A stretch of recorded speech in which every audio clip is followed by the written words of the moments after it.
Bonjour à tous. Aujourd'hui, nous allons parler de Vipère au point. Il s'agit d'un roman d'Hervé Bazin, publié en 1948.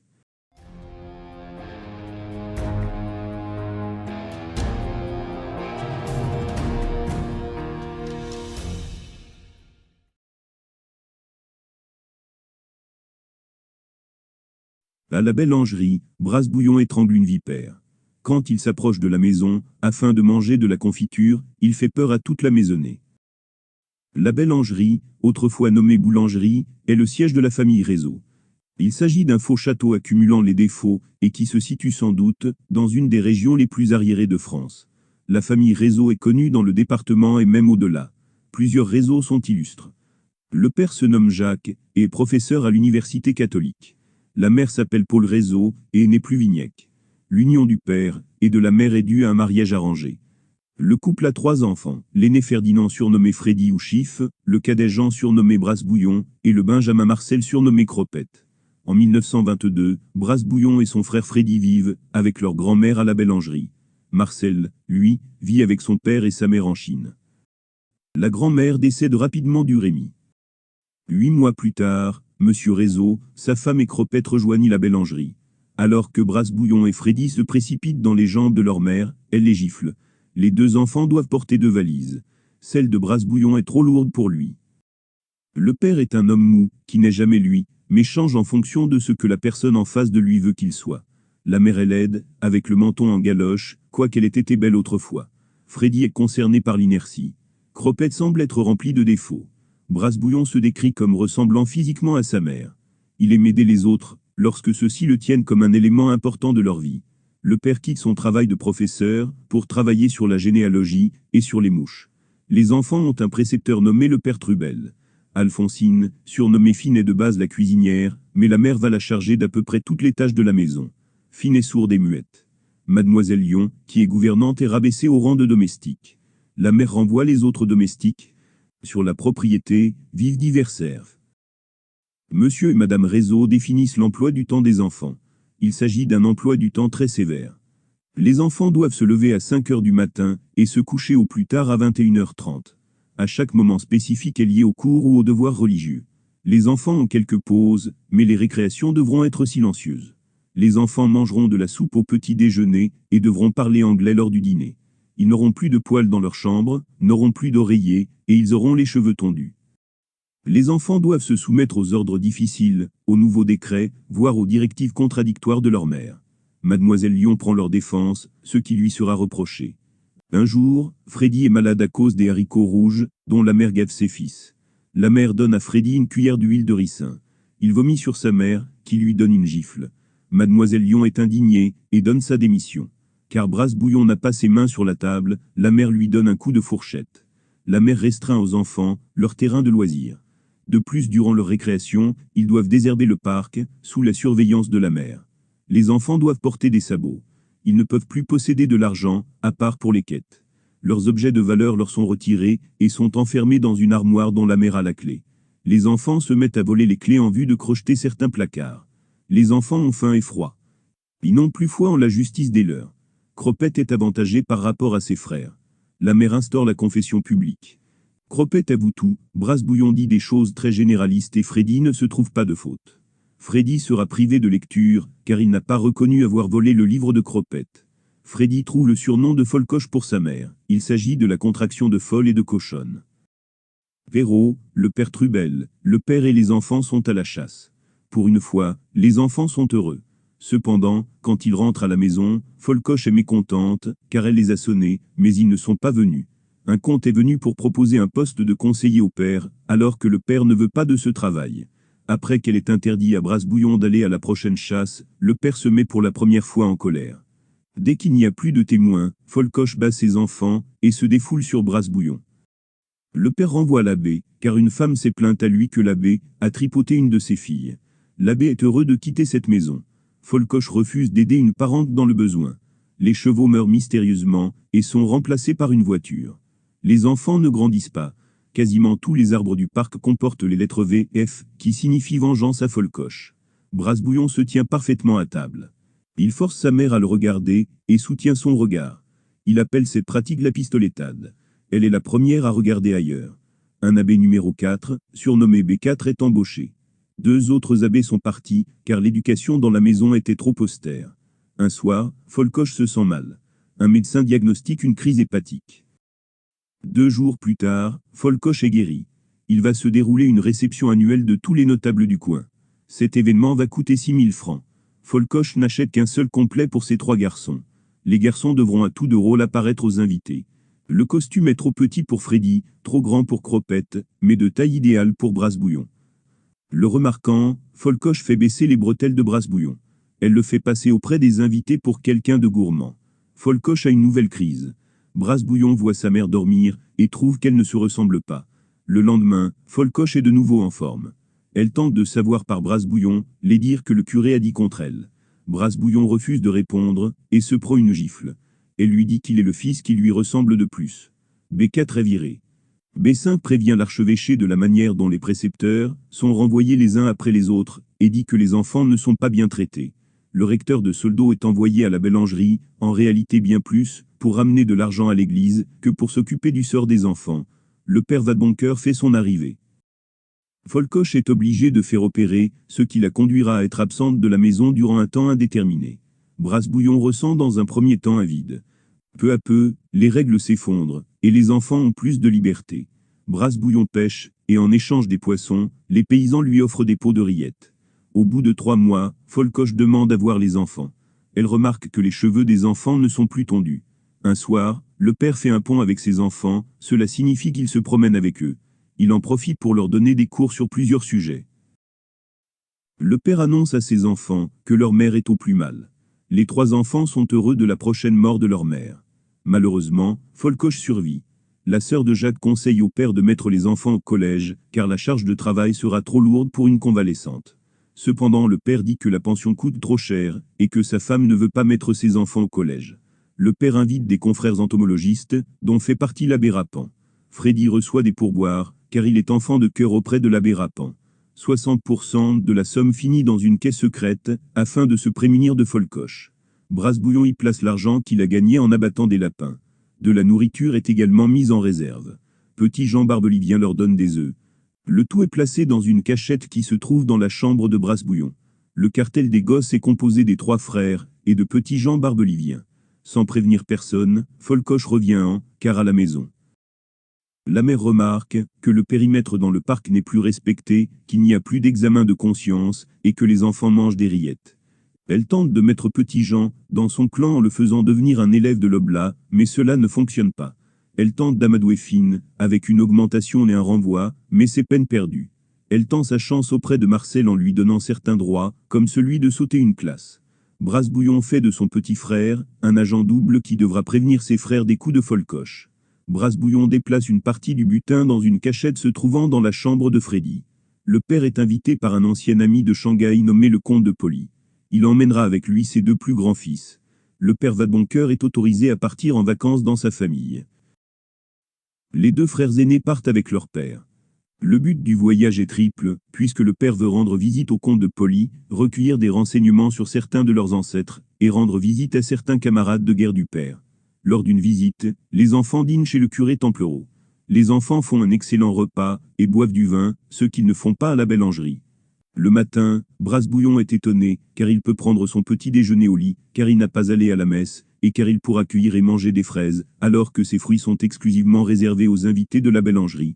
Lors de la visite chez le comte de Poly, les enfants ont tous les droits et aucune interdiction, ce qui a pour conséquence de donner moins de saveur aux choses. Brasse-Bouillon se rend compte que Folcoche lui est indispensable. Il écrit à Cropette. Dans sa réponse, Cropette informe qu'il a reçu un vélo, que le père Vadeboncoeur ne reviendra pas, que l'abbé Traquet le remplacera, que Petit Jean entre au séminaire, et que la mère a trouvé la cachette où les enfants ont caché de l'argent, des vivres et des clés. Heureusement, Brasse-Bouillon avait placé 200 francs, et des passe-partout dans une cachette de sa chambre. Brasse-Bouillon et Freddy voient pour la première fois l'océan. Le père en profite pour leur donner des cours. Après une lettre de Folcoche, le trio est obligé de revenir en vitesse à la Bellangerie. Folcoche dit que le père Vadeboncoeur a été renvoyé au Canada par son ordre. Une fois arrivé, B7 envoie les 2 frères directement en études, où se trouve déjà Cropette. Car Brasse-Bouillon fait remarquer à Cropette que Petrograd s'appelle maintenant Léningrad, B7 lui donne 2 gifles. Besset dit que la cachette a été découverte par hasard. Freddy est traité de voleur, et doit copier le verbe dérober à tous les temps, et dans 3 langues différentes. Le lendemain, la mère dit que Freddy sera placé en quarantaine, dans sa chambre durant 1 mois, et qu'il sera fouetté. La mère ne veut punir que son fils aîné. Elle fait fouetter Freddy par Besset. La nuit, Brasse-Bouillon rejoint son frère en passant par la fenêtre. Il lui explique que la mère ne l'a puni que lui, car elle désire les diviser. Brasse-Bouillon lui propose 2 solutions, soit obtenir une grâce auprès du père, soit donner la preuve que les 3 frères sont tous coupables. Freddy préfère la première solution. Brasse-Bouillon va faire un trou dans la cloison, pour que les 2 frères puissent communiquer. Brasse-Bouillon fait en sorte de désolidariser Besset et Folcoche, en faisant courir des bruits sur l'un et sur l'autre. Brasse-Bouillon parvient à trouver un temps son père seul. Il lui avoue sa faute dans cette histoire. Quand il demande à aller au collège, le père dit que la famille n'est pas assez riche pour cela. Il ne veut pas mettre à moitié ses fermes ou hypothéquées. Il dit ne pas pouvoir être juge dans le contexte actuel, et que travailler n'est pas honorable. Le 1er mai, le père lèvera toutes les punitions. En effet, la punition de Freddy est levée le 1er mai. Non contente d'avoir perdu sa toile, Folcoche tisse de nouveaux fils. Brasse-Bouillon continue de désolidariser Folcoche et Besset. Il écrit une lettre au père Vadeboncoeur, qui lui répond qu'il n'a pas quitté la Bellangerie volontairement, mais que Folcoche lui a dit de ne pas rentrer de vacances. Cette lettre finit d'écarter l'abbé de la mer. Folcoche crée des situations, afin de réprimander ses fils. Les enfants lui rendent la monnaie de sa pièce. Elle donne à manger aux enfants et à Besset de la vieillerie. Les enfants se vengent en versant trop de belladone, dans le café du matin de leur mère. Folcoche n'a que la colique. Les enfants naviguent sur l'Omé. Foloche les appelle et est sur la passerelle. Alors que Folcoche veut sauter sur leur bateau, Brasse-Bouillon parvient à la faire tomber dans l'eau. La mer ne coule pas, et parvient à quitter la rivière. Les enfants sont privés de leur bateau et Brasse-Bouillon est consigné dans sa chambre. Besset va le fouetter. Brasse-Bouillon bloque la porte, si bien que l'abbé ne peut pas entrer. La mère, le père et fille montent à leur tour, et constatent que la porte est bloquée. Brasse-Bouillon entend que Folcoche veut se servir d'une échelle, pour grimper à la fenêtre. L'enfant parvient à boucher la fenêtre à l'aide d'un matelas. Il a prévu un plan pour demain. Le lendemain, les habitants de la Bellangerie sont de nouveau derrière la porte. Folcoche va faire venir Barbelivien, avec une barre de fer. Après que Barbelivien ait réussi à forcer la porte, les individus se rendent compte que Brasse-Bouillon n'est plus dans sa chambre. Il a laissé un mot comportant les initiales VF. Brasse-Bouillon est dans le train qui le mène au Mans.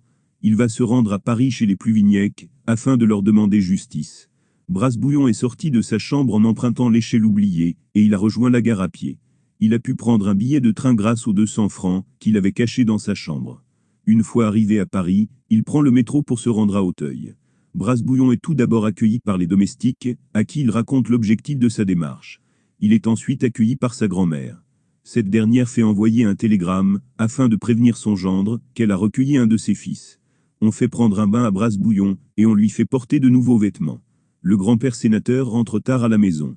Brasse-Bouillon le met au courant de son histoire. Monsieur Pluvignac prend son histoire à la légère, mais dit qu'il rétablira l'ordre dans la famille. Brasse-Bouillon restera ici, jusqu'à ce que son père vienne le chercher. Le père vient à Paris dès le lendemain. Il essaie de faire bonne figure devant les Pluvignac, et fait croire qu'il a une autorité, alors qu'il ne l'a pas. Lorsque le père s'énerve contre son fils, la grand-mère ne veut pas les laisser partir. Brasse-Bouillon visite des monuments de Paris. Ce n'est que lorsque le père est de nouveau calme avec son fils, que la grand-mère les laisse retourner à la maison. Le père et le fils partent le surlendemain. Dans le train, le père se trouve dans le même compartiment qu'un communiste. Une dispute éclate entre deux. Le père a cassé la punition injuste. Brasse-Bouillon revient à la Bellangerie dans une indifférence simulée. Il se sent isolé de ses frères, car son action l'a poussé plus loin qu'eux. Il fait le point en haut de son taxodier. Lorsque Folcoche appelle ses enfants, Brasse-Bouillon ne se presse pas de venir. Le père veut organiser une réception à la Bellangerie, afin de fêter les noces d'argent académiques de l'octogénaire René Rézeau. Les habitants de la Bellangerie s'occupent des préparatifs de la fête. Un grand nombre de membres de la famille Rézeau viennent à la fête. La plupart se dispersent à la fin de la journée. Le père trouve charmant le chant d'une cousine, alors que Brasse-Bouillon remarque que ce chant est désuet, tout comme le sont les pratiques de la famille Rézeau. Après la fête qui a coûté une petite fortune, la famille doit faire des économies. Les Rézeau placent mal leur argent, ce qui fait qu'ils n'en gagnent pas. Freddy et Brasse-Bouillon s'intéressent aux filles. Brasse-Bouillon porte son attention sur Madeleine.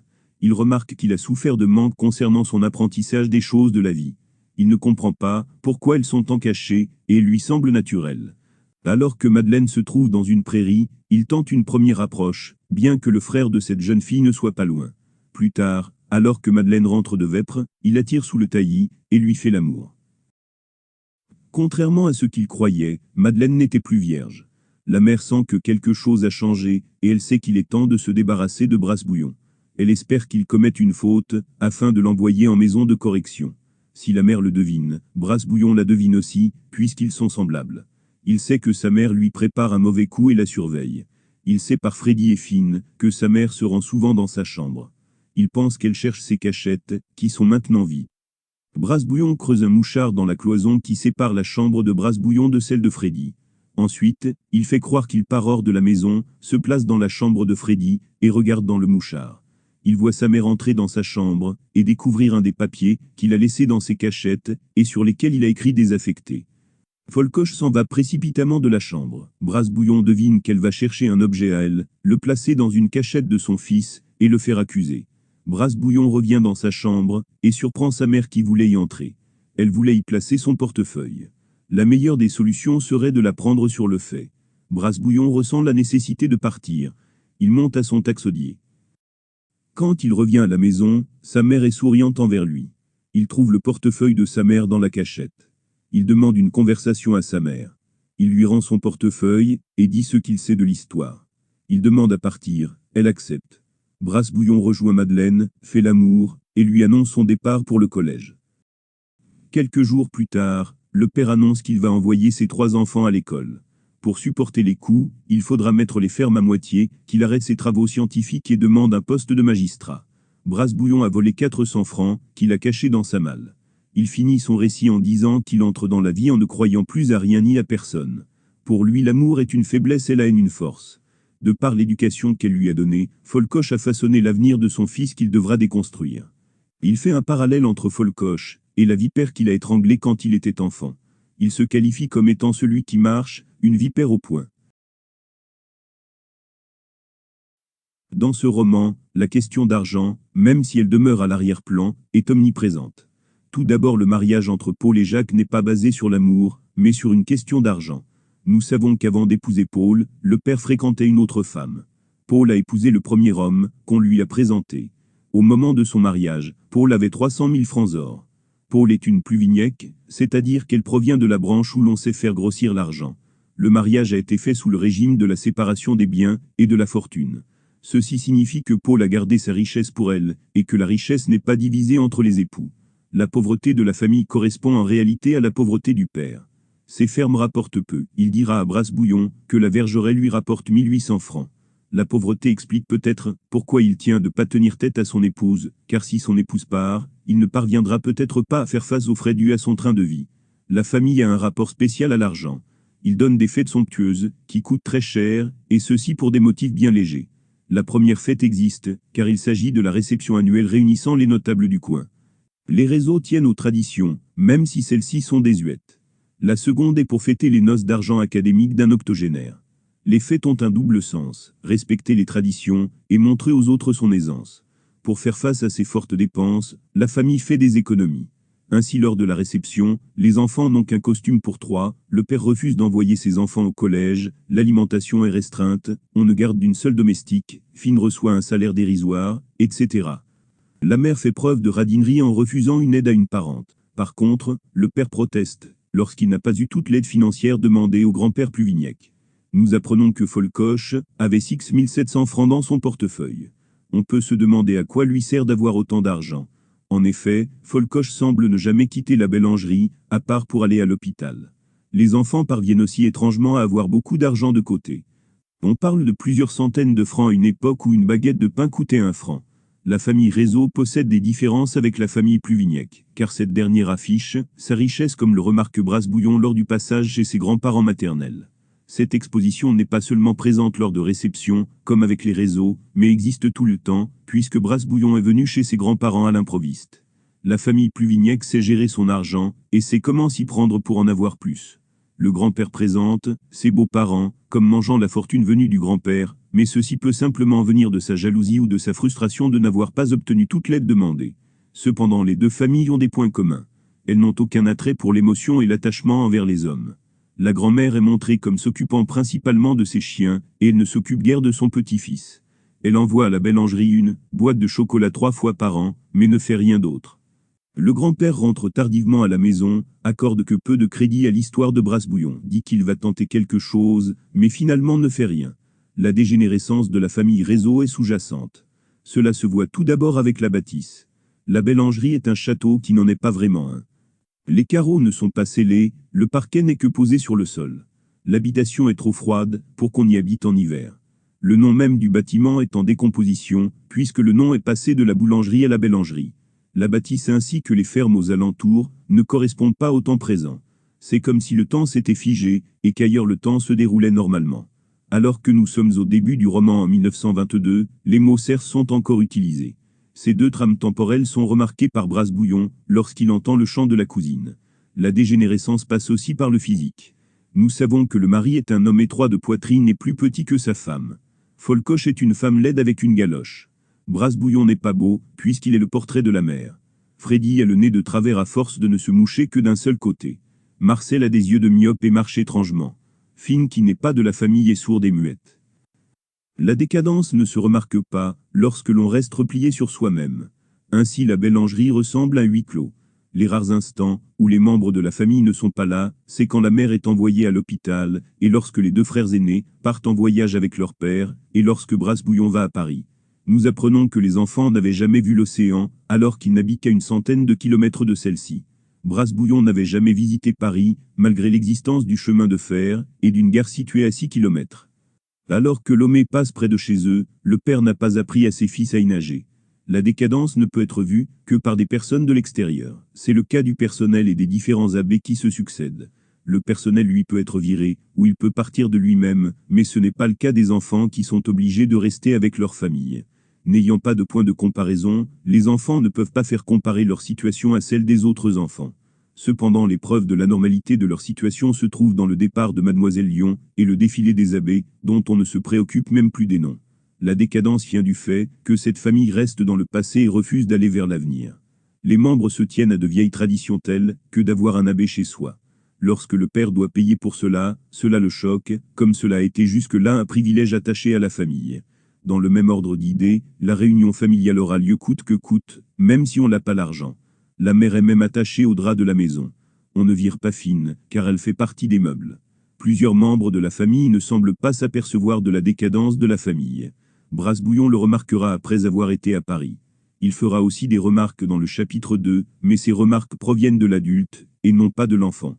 La famille est tellement figée dans le passé qu'ils ne brillent pas, mais se reposent sur le prestige de leurs ancêtres. Les recherches généalogiques montrent qu'ils ne s'intéressent qu'à leur passé, et encore ils le filtrent. Un dernier exemple, sur sa carte de la Russie, Kropet écrit Pétrograd au lieu de Léningrad. La famille est isolée temporellement, mais les individus de la famille sont aussi isolés les uns des autres. Brasse-Bouillon ne peut puiser sa force que de lui-même, car il est seul. En effet, il ne peut pas compter sur des frères, sa mère est une adversaire, son père est démissionnaire. Puisqu'il ne va pas au collège, il n'a pas de camarades de classe. Il ne peut se tourner que vers les personnes qui travaillent sur les terres de ses parents, c'est-à-dire Petit Jean et Madeleine. La décadence entraîne la décadence. En étant maltraitante, la mère façonne d'une certaine façon ses enfants. Brasse-Bouillon le dira dans le dernier chapitre. La maltraitance est physique, puisque les enfants reçoivent des coups de fourchette, des gifles et des coups. La maltraitance est aussi psychologique, puisque les enfants ne peuvent s'amuser que sur un espace très restreint, qu'ils ont un emploi du temps surchargé, qu'ils sont limités au niveau de leur nourriture, qu'ils mangent de la nourriture dégoûtante ou trop salée, qu'ils manquent de confort à cause de l'absence de poêle et d'oreiller. La pire des maltraitants psychologiques semble être le ridicule. Ainsi Brasse-Bouillon est ridiculisé lorsque sa mère lui règle ses bretelles de manière à ce que son pantalon soit en accordéon. Les enfants sont humiliés lorsqu'on leur coupe à ras leurs cheveux ou lorsqu'ils doivent porter des sabots. Ils sont mortifiés lorsque les paysans les regardent passer leur récréation à ratisser le parc. Brasse-Bouillon se sent honteux de porter encore des culottes courtes à son âge. La honte quand on est seul n'est pas la même que la honte lorsqu'elle se passe devant les yeux des autres. Brasse-Bouillon profite tout de même de son statut social aussi désuet qu'il soit. Il profite de son pouvoir sur Madeleine, afin d'avoir une relation avec elle. Quand les paysans remarquent que les enfants sont en train de ratisser, cela gêne les trois frères, car ils savent qu'ils sont rabaissés au rang des serfs, classe sociale à laquelle ils savent ne pas appartenir. Lorsque les enfants doivent porter des sabots, le père hésite à donner son approbation, car faire porter de telles chaussures à ses enfants revient à les rabaisser au rang de serfs. Tous les enfants ne sont pas traités de la même manière. Cropette n'a pas la même place que ses deux frères. Cropette est maltraité, et cependant il possède des avantages que ses frères n'ont pas. Par exemple, il a droit de mettre des chaussons en plus de ses sabots, alors que ses frères mettent de la paille dans leurs sabots. Alors que les deux aînés doivent manger de la soupe au petit déjeuner, Cropette peut avoir du lait. Si Cropette a un vélo, c'est car il a dénoncé ses frères. Le fait de faire une différence de traitement provoque une souffrance envers ceux qui sont désavantagés. Si Cropette est avantagé, c'est peut-être parce qu'il n'est pas le fils de Jacques Rézeau. Les parents sont eux-mêmes avantagés par rapport à leurs enfants. Ainsi Jacques Rézeau peut manger du beurre et la mère mange des œufs, tandis que les autres mangent la vieille raie. Une différence de traitement apparaît également lorsque Brasse-Bouillon n'est pas puni après que la mère ait découvert la cachette. Cette fois-ci, la différence de traitement n'est pas faite pour avantager un des enfants, mais pour les diviser. Comprenant que l'union des frères est une force contre elle, la mère tente de les diviser. Cela se voit lorsque qu'elle essaie d'attirer vers elle Brasse-Bouillon, Fine ou Petit Jean. Lorsque Folcoche enlève quelque chose à ses enfants, elle place un argument expliquant sa décision. Par exemple, lorsqu'elle enlève les oreillers des enfants, c'est pour éviter qu'ils aient le dos rond. En procédant ainsi, le changement semble souhaitable. On ne peut plus s'y opposer, car faire le contraire reviendrait à vouloir faire du mal aux enfants. La maltraitance ne passe pas seulement par les faits, mais aussi par les non-faits. Par exemple, Folcoche ne témoigne jamais la moindre affection à ses fils. Les enfants ne parlent jamais de leur anniversaire ou de leur Noël. Hélas pour Folcoche, pour que la maltraitance perdure, il faut qu'elle soit constante.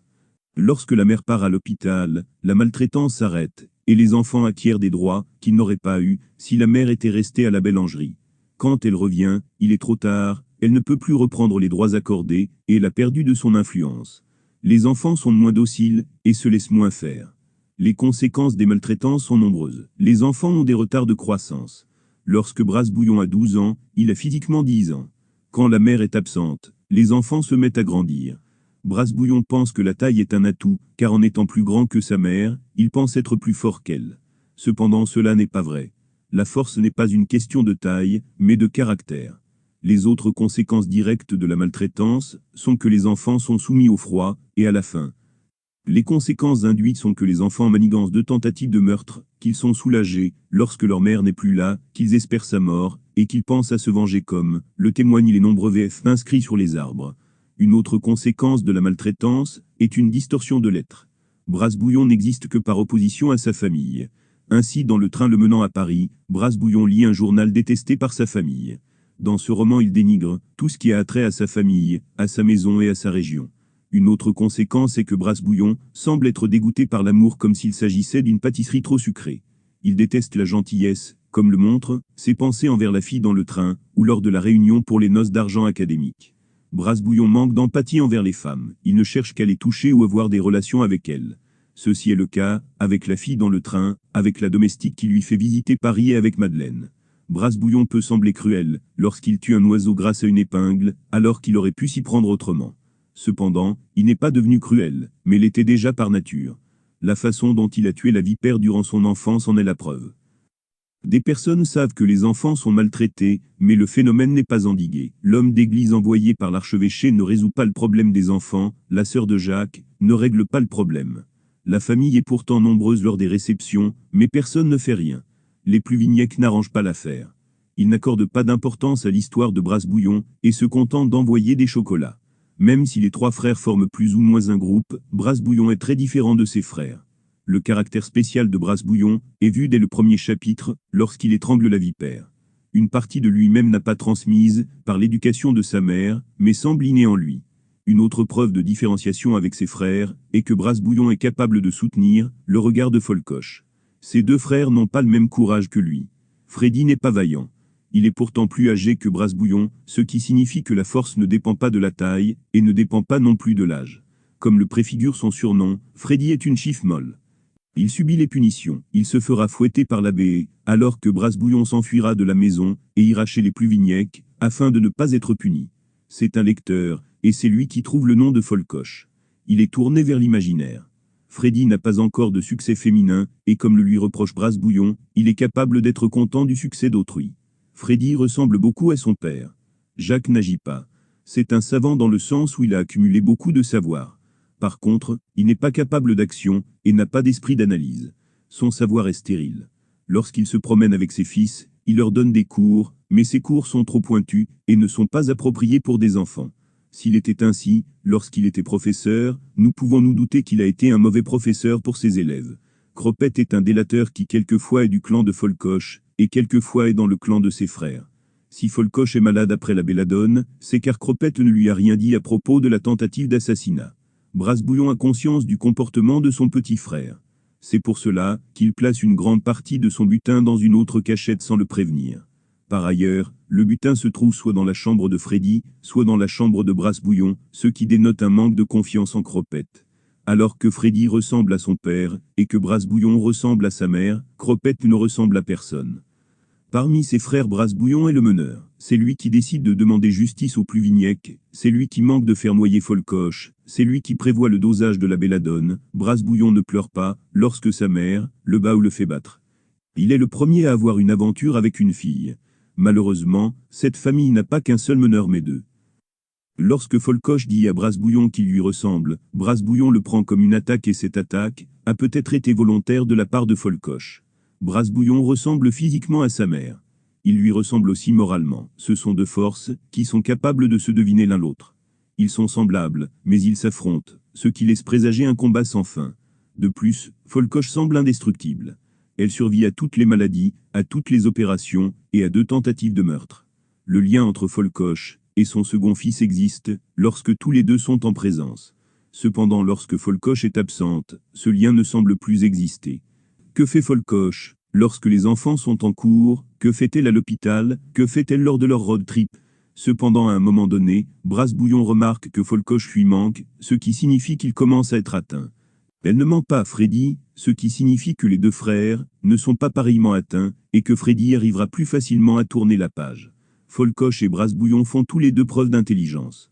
Par exemple, Folcoche envoie le père Vadeboncoeur en vacances, et après lui dit de ne pas revenir. Brasbouillon fait preuve d'intelligence lorsqu'il parvient à créer des frictions entre l'abbé et Folcoche. Cependant, Brasbouillon dépasse sa mère avec sa phrase sur les excuses.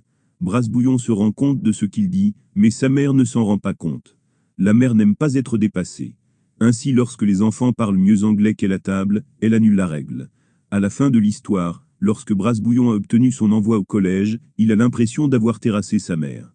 Le roman commence par Brasbouillon qui tue une vipère, le roman finit par la neutralisation de la vipère qui est cette fois-ci la mère. Il existe un lien entre la vipère morte et sa mère endormie. Cependant, Brasbouillon est loin du compte. Le fait qu'il écrive ce roman à plusieurs années de distance prouve qu'il n'a pas réglé tous les problèmes avec sa mère. Cette souffrance se retrouvera dans 2 autres tomes intitulés La mort du petit cheval et Le cri de la chouette. Tu as refermé le couvercle, bouclé ma malle à double tour sans t'apercevoir, Folcoche, qu'entre cuir et carton, j'avais glissé 4 billets de 100 francs, dont 2 venaient d'être chippés dans ton sac. Tu ne m'as pas pris en flagrant délit, mais ce don de seconde vue, que tu possèdes à certains moments, cette préscience, qui n'est donnée qu'aux anges et aux démons, te permet de bien augurer de mon avenir. Tu as forgé l'arme qui te criblera de coups, mais qui finira par se retourner contre moi-même. Toi qui as déjà tant souffert pour nous faire souffrir, tu te moques de ce que je te réserve, pourvu que mûrit ce que je me réserve à moi-même. La mentalité que j'arbore, hissée haut par le drapeau noir, tu en as cousu tous les plis, tu les as teints et reteints, dans le meilleur jus de pieuvre. J'entre à peine dans la vie, et, grâce à toi, je ne crois plus à rien, ni à personne. Celui qui n'a pas cru en mon père, celui-là n'entrera pas dans le royaume des cieux. Celui qui n'a pas cru en sa mère, celui-là n'entrera pas dans le royaume de la terre. Toutefois me semble une duperie, toute autorité un fléau, toute tendresse un calcul.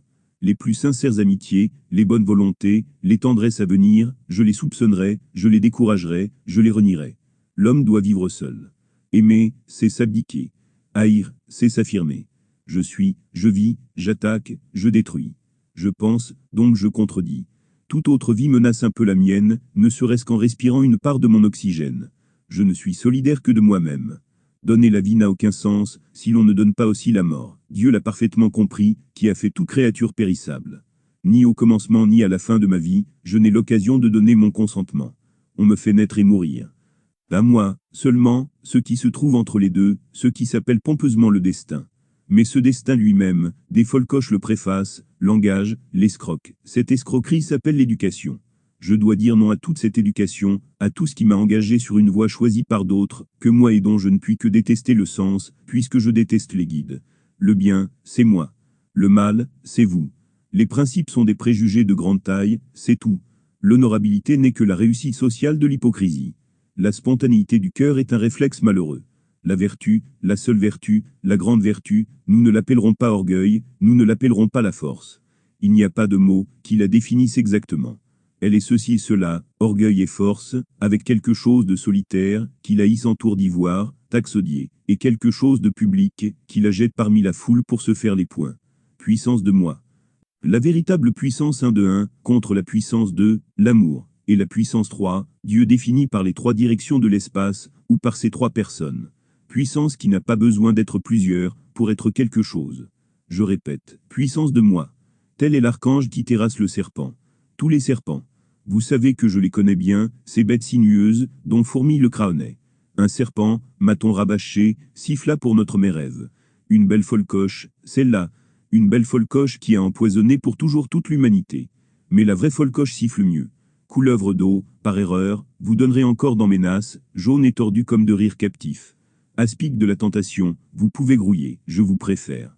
Et vous, les anguilles de Lomé, et vous, les vers de terre sortis rosâtres sous la pelle de Barbelivien, comme les idées, dans les marais, dans la glaise de l'intelligence. Mais entre tous les reptiles, à moi, la vipère, à moi. Te souviens-tu, folcoche, de celle à propos de qui tu disais, avec l'air de si fort la regretter. Cet enfant était l'objet d'une grande grâce. Cette vipère, ma vipère, dûment étranglée, mais partout renaissante, je la brandis encore, et je la brandirai toujours, quel que soit le nom qu'il te plaise de lui donner. Haine, politique du pire, désespoir, ou goût du malheur. Cette vipère, ta vipère, je la brandis, je la secoue, je m'avance dans la vie avec ce trophée, effarouchant mon public, faisant le vide autour de moi. Merci, ma mère. Je suis celui qui marche, une vipère au poing.